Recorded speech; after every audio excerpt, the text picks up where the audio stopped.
KR9 TV news ఛానల్కి స్వాగతం. కాకినాడ జిల్లా పిఠాపురం. ఇటీవల కురుస్తున్న వర్షాల కారణంగా పిఠాపురంలో గోల్డ్ మార్కెట్ వద్ద ఉన్న ఒక పురాతన భవనం నేలకొరిగింది.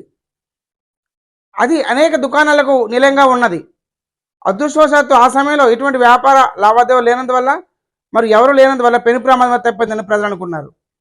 ఈ విషయంలో ప్రజలందరూ ఏకంఠంతో కోరుతున్నది ఏమిటంటే దయచేసి మున్సిపల్ అధికారులు అటువంటి భవనాలను గుర్తించి తగు చర్యలు తీసుకోవాలని.